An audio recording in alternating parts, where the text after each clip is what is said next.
I'm Yonit Levy of Channel 12 in Tel Aviv. And I'm Jonathan Friedland of The Guardian in London. And we are Unholy, two Jews on the news from Keshet Podcasts. Hi, Jonathan. Hello, Yonit. How are you doing? I'm okay. On a scale from 1 to 2-0 to England over Germany, how happy are you?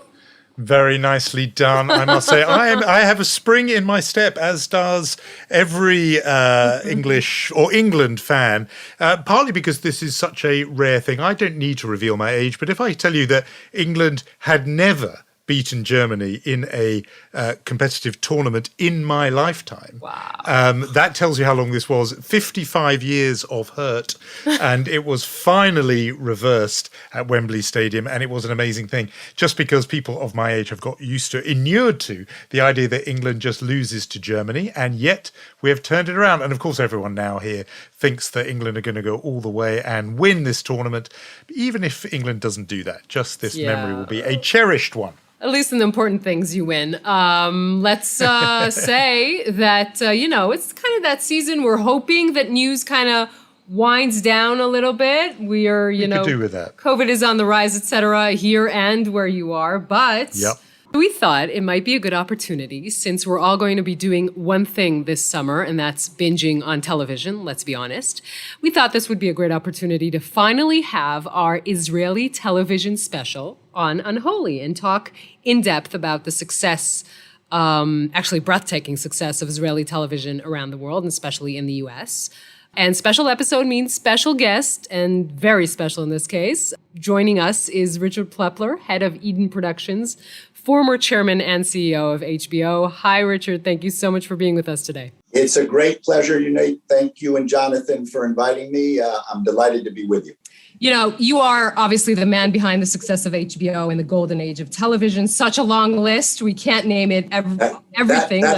That's a very grandiose compliment, which, maybe my wife and daughter would accept, but there's a lot of people responsible for that. I'm just one of them. But it's quite a list. It's quite a list, Richard. I mean, these are the big shows of TV, and you're being modest about your role in them.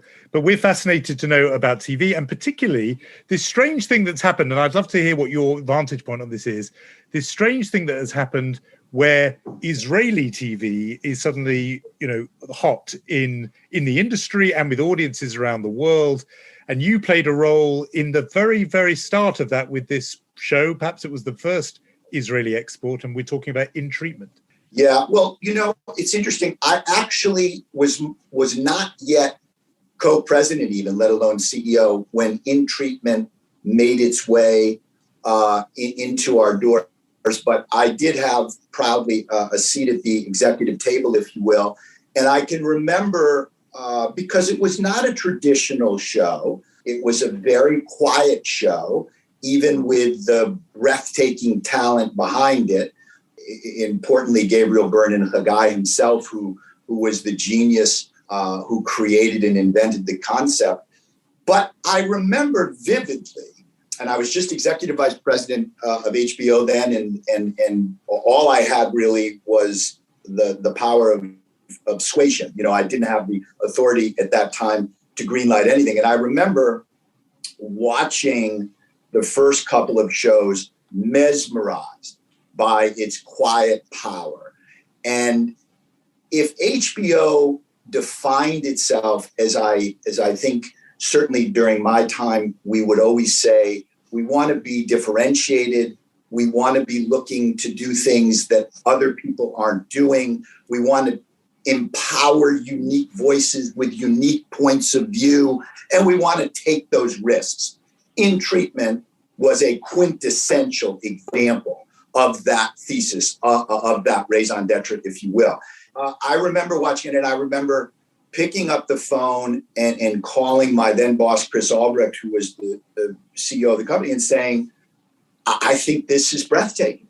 And we had no idea that it would turn into such a cultural conversation.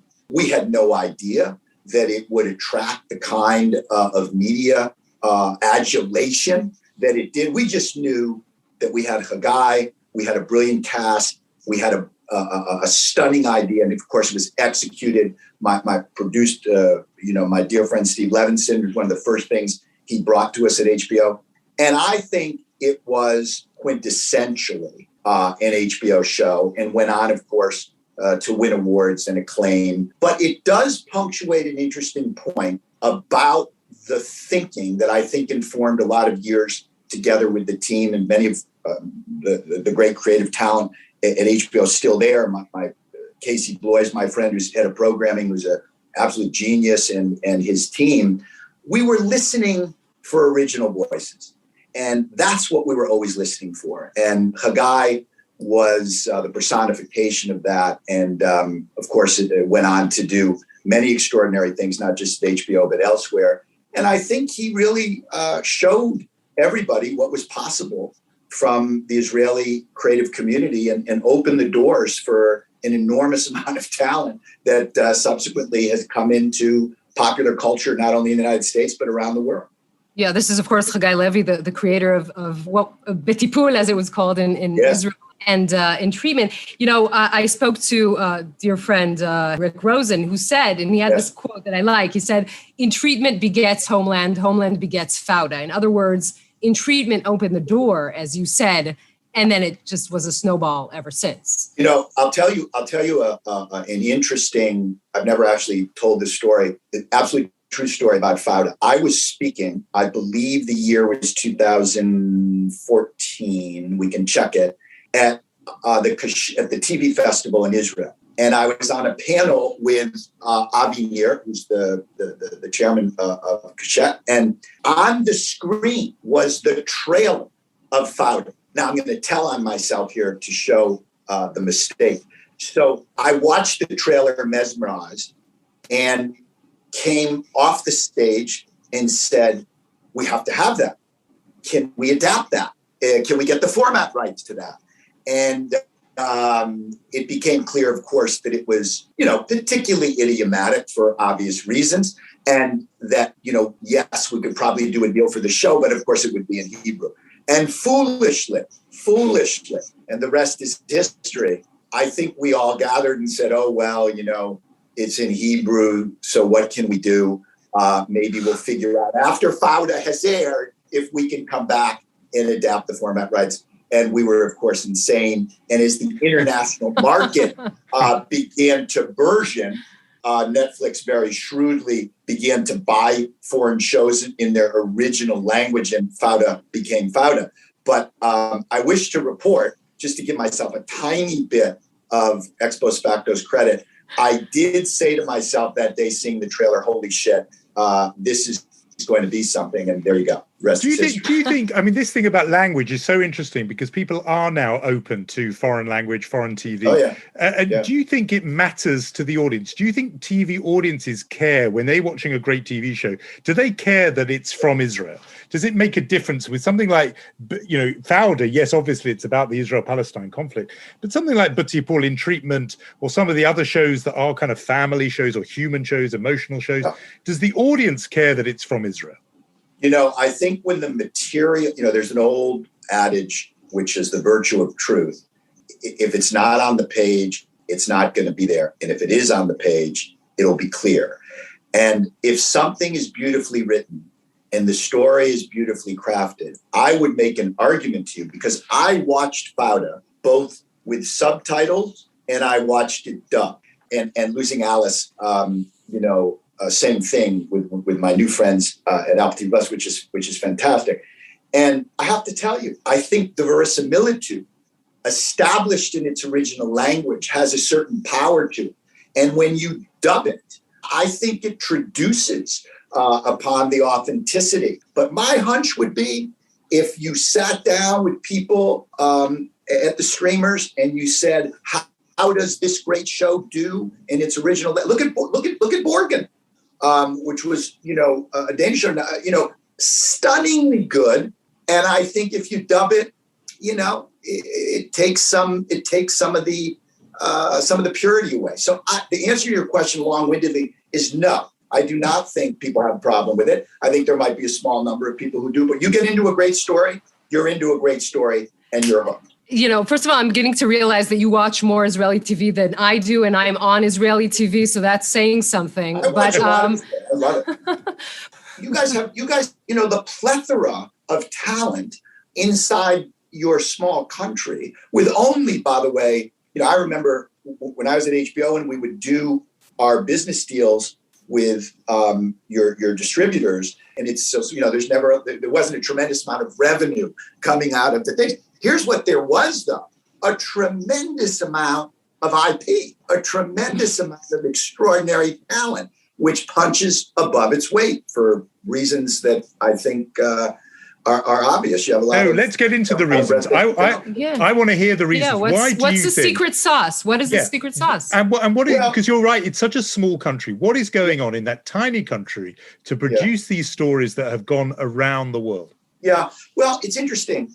You could ask that of your of the Technion, right? You could ask that of your AI industry. You could ask that of your the superlative nature of your Air Force. You could look at all the different dimensions of science, literature, art, and say, how does this tiny country, are we at 9 million? 9 million? Do I have a little bit more. A little bit more now. 9 million people produce this disproportionate amount of extraordinary science and art and culture.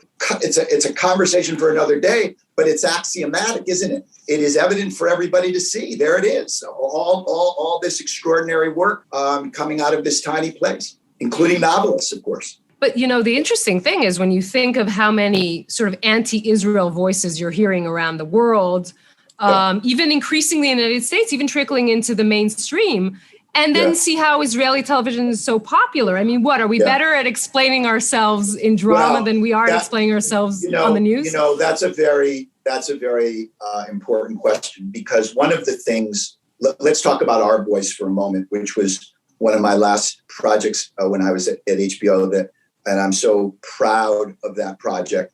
When I read the first script and Joe Cedar and the team and the extraordinary breadth of talent that was behind it, I remember saying to myself, the art of getting this right in this story is the microcosm of the heartbreak and the tragedy of this conflict in so many different dimensions. But it is honest, and it shows the humanity and the pathos of both sides.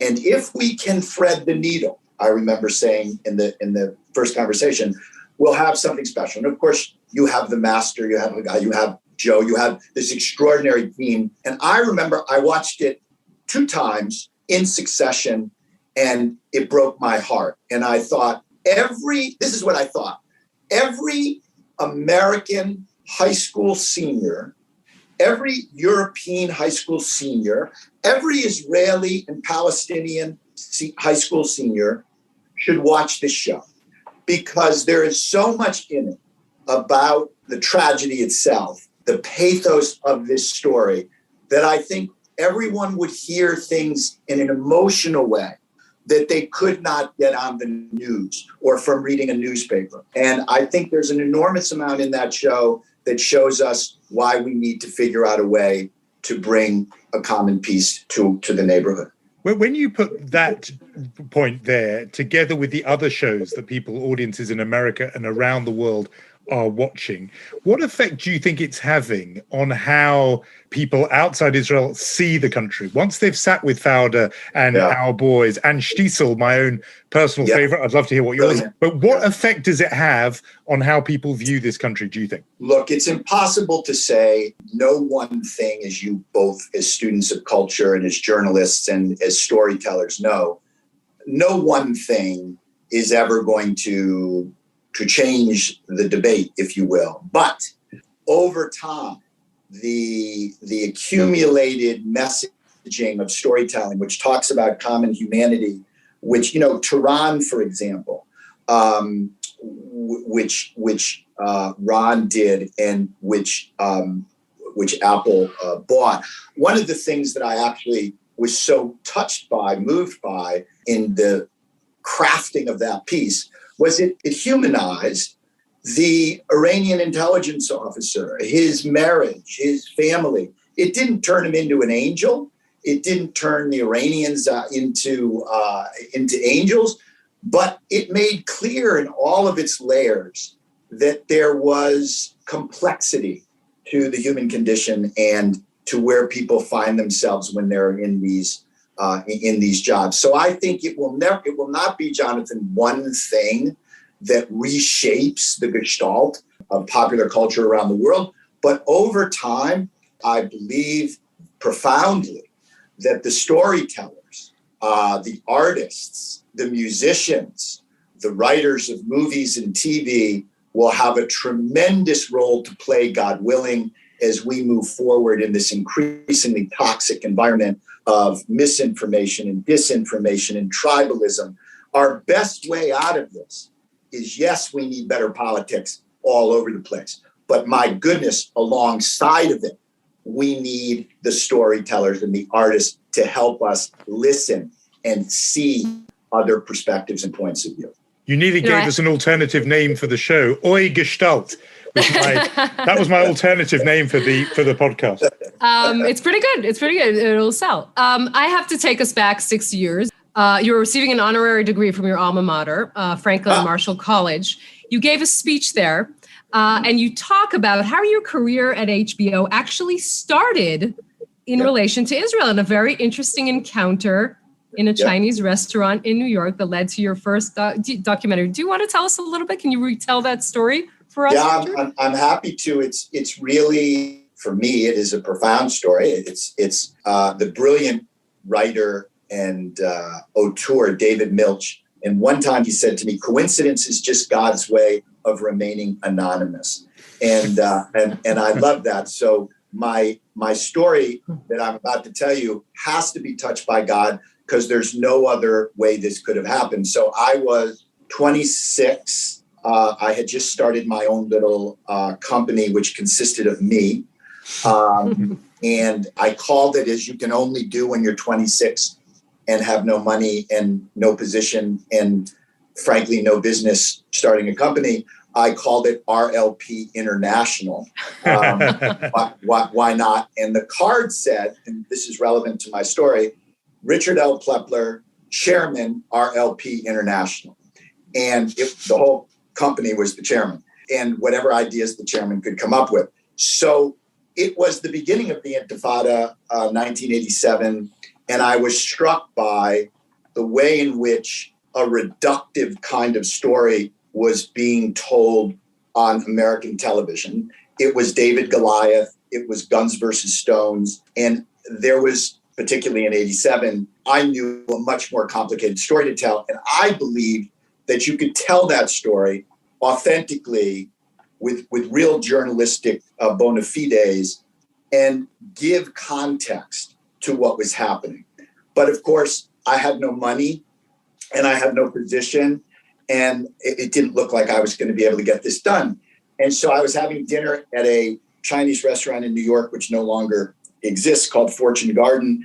And I looked across the restaurant, and there sat the then Israeli ambassador, Mr. Bibi Netanyahu, with his then wife. And I marched over to him and I said, "Mr. Ambassador, my name is Richard Plepler. I'm the chairman of RLP International, and I have an idea for you." And he said, "What's that?" And I said, I need to make a documentary film which contextualizes the complexity of the Intifada for an American audience and a global audience. And if you don't do that, all the spin in the world, including you, and you remember how effective in those years he was as the ambassador on American television, American audience, it won't matter because no one will understand the story. And he looked at me and he said, "Who are you again?" And I said, I'm Richard Plepler, and here's my card. And I gave him my card, which said what I just said to you, chairman of RLP International.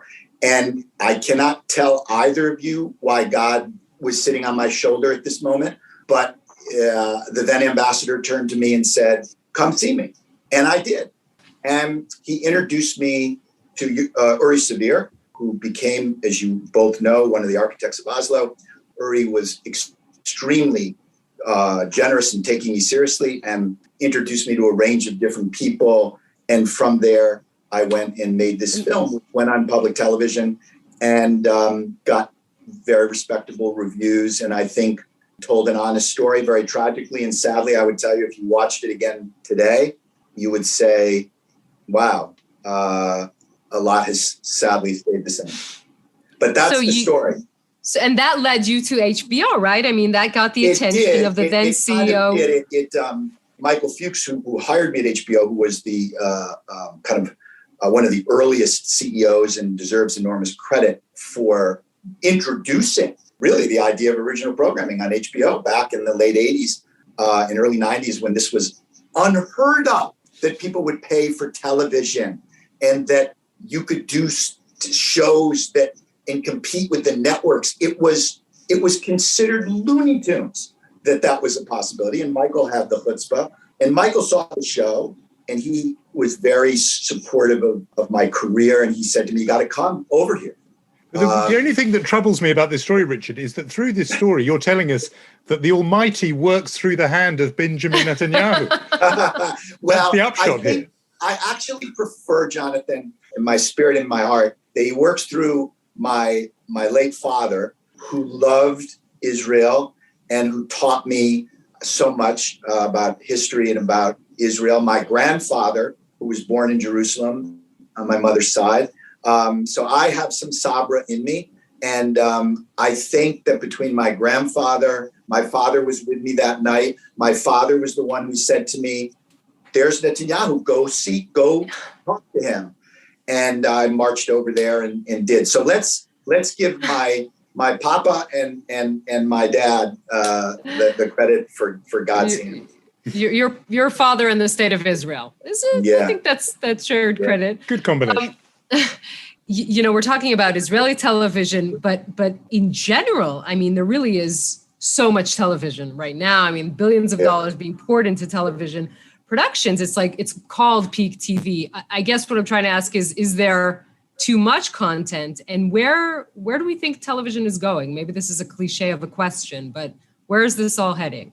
Yeah, look, I always say to my friends who are running the services, including my former colleagues at HBO, who are fabulous, and the folks at Apple are fabulous. There's talent everywhere: Netflix, Amazon, Disney, everywhere, Hulu. The degree of difficulty being in those jobs versus the degree of difficulty, even when I left just 2 years ago this month, is exponentially harder. Because let's take something like In Treatment, or just for purposes of fun, take something like Fauda. In Treatment was able to break through in popular culture to enjoy a unique place in the media, to be written about and talked about and elevated in the elite opinion leader circles that made it a hit. To do that now, I think that it is really difficult to break through, because just look at your own lives. You guys are students of culture. You are alert and engaged citizens. You read widely. You want to know what the best films are and what the best TV shows are, just like I do. And think about how many dinners you're at, or how many conversations you engage in, where somebody says to you, "Did you see X?" And you say to them, "No, I didn't." Where is that? I said, "Well, that's on Apple, or that's on Netflix, or that's on HBO Max," or whatever it is. It's very difficult to break through in what James Poniewozik, the brilliant television critic of the New York Times, calls a cosmic shower of content. And it is a cosmic shower. So I think to answer your question again long-windedly, I think the jury is out on where this is going to all land. Richard, our time is very nearly up, and I want to ask you a very difficult question, because I know how much passion you have for all this.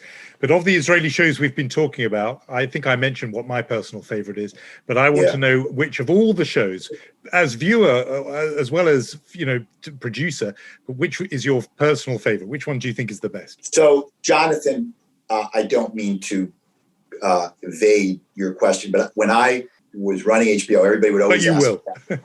I will. It's the same reason when I was running HBO, I would never say what my favorite HBO show was. I think that there's been so much quality. I think that's the operative point. Best is a favorite is a, I loved Tehran. I ate it up. I loved Shtisel. I loved Unorthodox. I loved Our Boys. I loved Fauda, which I watched like a lunatic. By the way, I'm not embarrassed to say I also loved The Beauty and the Baker, which I watched. And I am waiting for the coda, which I understand needs to be subtitled. You watched it. You watched the Hebrew series. You mean Liotita with subtitles? Yeah. I loved it, and I know it's not as serious a show as Fauda or In Treatment, but I thought it was charming, and I thought the talent in it was fantastic.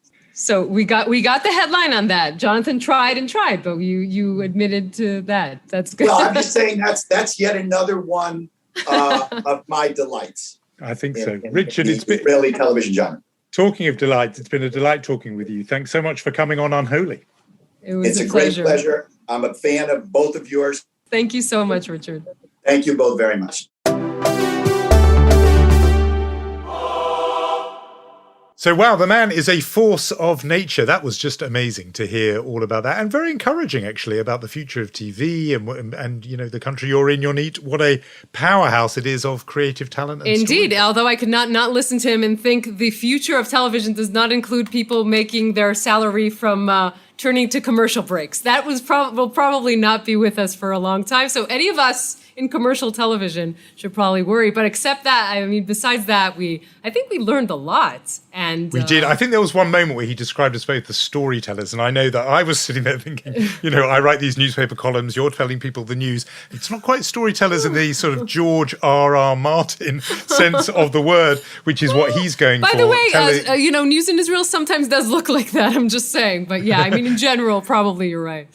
Yeah, no, that was huge. Well, we are in the business of handing out awards. We could really give Richard Plepler a Mensch of the Week award just for being on Unholy. But we're going to get to Mensch in a minute. First, we have to do chutzpah. And who is your nominee, Yonit? Oh, well, I nominate member of Knesset Miki Zohar of the Likud, former head of coalition, now the opposition whip. The honorable gentleman arrived late to the committee meeting at the Knesset and didn't like the fact that the chairwoman ignored him because he was late. And he told her, Idit Silman, he said to her, "Respond to me like a good girl," end quote.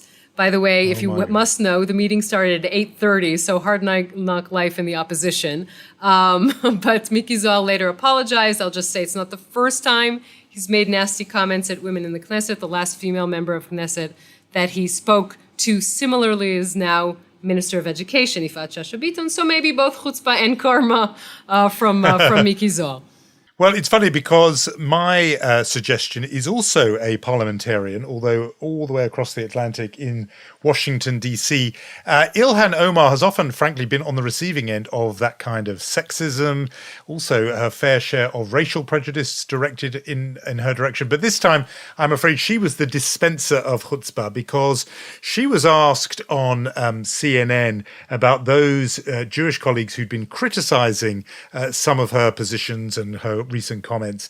And she sort of took a problem and made it much worse because Jake Tapper, formerly of Unholy, a former guest on this show, asked her about the fact that Jewish colleagues have particularly criticized Ilhan Omar partly for what she'd been saying about Israel, Palestine and Gaza. And she replied saying they haven't been partners in justice. They haven't been equally engaged or engaging in seeking justice around the world. And you look through the list of people she was talking about, and two of them are military veterans, people who've worn America's uniform. One is a pediatrician and longtime advocate for children's health. Another one has been hugely involved whole career in philanthropy. Another, Gerald Nadler, shepherded major civil rights legislation through Congress. But yet, with one sweeping remark, she has said all of those people they're not like me. They're not engaged in the pursuit of justice. And actually, you disagree with them all you like, but it is a chutzpah to say that those people, just because they disagree with you, are not in the business of seeking justice. Agreed. So good. So we have that wrapped up. We just have the Mensch award to give out. I think you should go with that. I'm going to go first because, staying with the United States, we have people around the world I know have been paying attention to this tragic story of the building that collapsed in the Florida community of Surfside. And the death toll there stands at around 16, and I think many people are still missing. It is a great tragedy. The neighborhood is very largely Jewish among other communities who are there. There's lots of communities there, but there is a very large Jewish presence in Surfside. And the mensch of the Week Award goes really to the collective effort that has been launched by a whole lot of people from different Jewish organizations, philanthropic organizations, who have descended on Surfside with blankets and clothing and medicine and food for a building that is now just rubble, and the number of people who've been made homeless. This was a collective effort by Jewish charities who did distinguish themselves by really jumping in and coming together to bring aid to Surfside. So I think that collective Mensch Award goes to them. I agree with you. I'm just going to bring in another Mensch nominee who this week is 95 years old. This is Mel Brooks. I'm not sure Mensch begins to describe him. Still far away from the 2,000-year-old man, which is, of course, the legendary skit with him of Mel Brooks and Carl Reiner. Look, I mean, this is the man who's given us some of the funniest movies ever made. Some of them glorious. Some of them are just... What is your favorite Mel Brooks movie? I think we should have asked this at the beginning of the... Oh, well, so many. The Producers. The Producers. By Country Mile. I love The Producers. I love the Zero Mostel. I just love that. One of my favorite Mel Brooks bits, though, is actually not that so well known, but he's done it live. And I saw him. He did a show when he was 88 in London, which I saw. And he did one of my favorite things, which is a song, the Cowards song, for cowards in military service. And it goes, retreat, retreat, think with your feet, retreat. And Mel Brooks did that live, age 88, retreat, retreat, think with your feet. I'm just a huge Mel Brooks fan. And how happy birthday to we him. got you to sing. I can't believe it. But yeah, I would agree. The Producers, I mean, come on. Two obvious Jews, although that word never appears in the movie, we should say, who put on a musical about Adolf Hitler hoping to lose money. I mean, Producers probably the most Jewish movie ever made. I would probably say History of the World as well. Spaceballs, Lior, our executive producer, his favorite film is Spaceballs. A Druish princess, funny. She doesn't look Druish. Lior, that was for you. Just so many great ones. I'm still waiting, Mel, by the way, if you're listening to the podcast, for your History of the World Part 2, which you promised. Remember, Jews in Space, etc. Just the teaser, never the film. Just the greatest mensch. And so maybe we say mazel tov to him. We'll connect him. We'll connect him with Richard Plepler. They can do some 6-season deal for 95-year-old Mel Brooks. If you have enjoyed listening to him and listening to us, do recommend us to your friends. Remember, 5-star reviews are especially welcome. We've been getting quite a few of those, so that's good. And Ping and 2 Jews on the news. On Instagram, we're just at 2 Jews. Right. On Instagram, we're just 2 Jews. We're just 2 Jews. Basically, let's face it, Yonit, we're just 2 Jews everywhere, not just Instagram. God, you're Jewish? I'm shocked. We should pause for a moment and say, Jonathan, that you will be taking a hiatus. Yes, a little pause for July. That's true. For July. By the way, I'm still going to call you every week and yammer just because I'm used to it. So, I mean, that's just what's going to happen. That'll be fun. Maybe, but other people are not allowed to listen in. No, just a little pause. I have some other tasks to hand. But yes, we will be back after that little summer recess. And then I think you're going to be having conversation with a couple of special guests too. And then we will be fully back. But we have some people to thank even before we get there. Yes, Lior Friedman, our executive producer, and Rom Atik, Omer Primat, and Irat Eshel for original music. And we will miss you, Jonathan, so come back. You said you'll come back in August. Fort. I'll try. I will hold the fort. Be well, Yonit. See you soon. See you soon.